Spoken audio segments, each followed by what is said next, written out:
This is The Space Shot, episode 205 for December 5th, 2017. STS-88 and 108, routine spaceflight, or is this why everyone loves to hate the shuttle?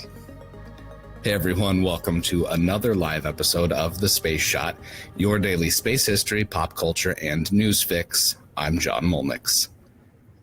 I was talking with Carla Stanfield from the Cosmosphere the other day about an upcoming episode for the Cosmosphere podcast, and we got on the topic of shuttle flights. The conversation essentially went like this: why do people in the space community love to hate on shuttle flights? My answer is that I think it's because there were just so many of them, and it wasn't really a sexy program like Mercury, Gemini, or Apollo. But as we learned yesterday, even Gemini astronauts could become bored during flights. I think it's a natural human trait to become bored, and if we've got the same things in front of us day after day, they're always there, we can kind of take them for granted. This feeling we develop can happen with anything: technology, relationships, spaceflight. Everything can become routine if it's taken for granted. I think it's easy for the shuttle program to be taken for granted because for many of us, it was always there.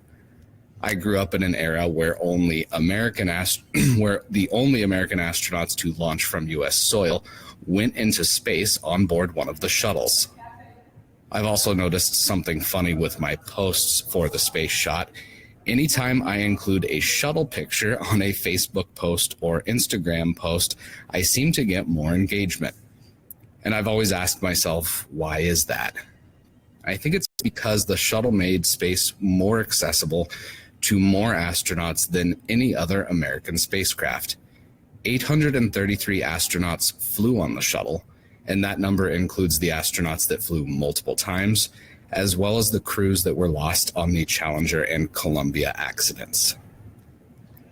During the shuttle missions, we saw crews work in space, and we also saw the beauty of our home planet as seen from the space shuttle, thanks to the IMAX cameras that were carried on numerous missions. The shuttle also captured the imagination of all age groups and people all over the world. It wasn't the most cost-effective program or vehicle. It had issues, and it was imperfect. But it was that perfectly imperfect type of vehicle that I think will really resonate in the decades to come. Now we've got the International Space Station and even longer duration human spaceflight. Astronauts now regularly use Twitter and other social media platforms to engage with the public. And whatever you think about the station, the public's engagement in science and engineering is a good thing.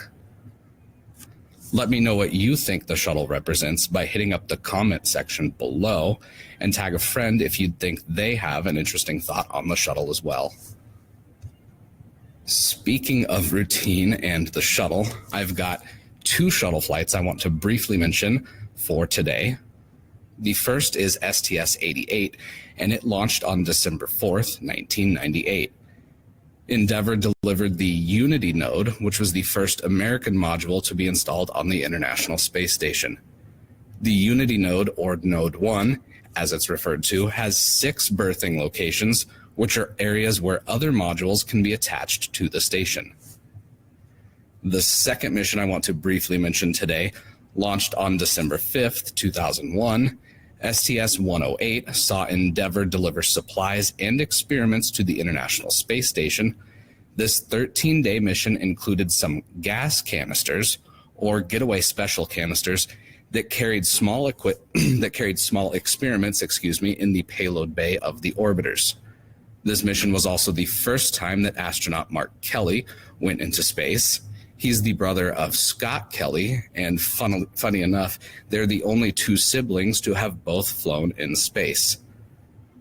For the rest of today, I'm going to be working on finishing tomorrow's episode of the Cosmosphere podcast, which will be out tomorrow morning.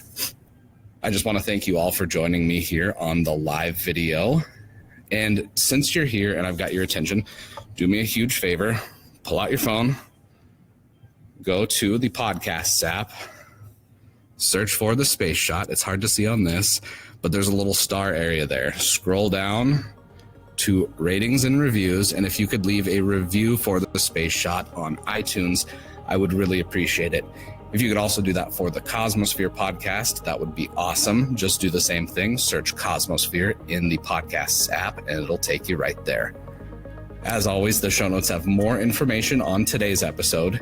You can hit me up on Instagram, Twitter, or Facebook. Just find me at John Molnix. I'm always up to chat. You can also connect with me here on the Space Shot page. Just shoot me a message, ask a question, let me know, and I'll get back to you. Tomorrow, we're going to be talking about Apollo and Landing Zone 1. I'm John Molnix, and I'll catch you on the flip side.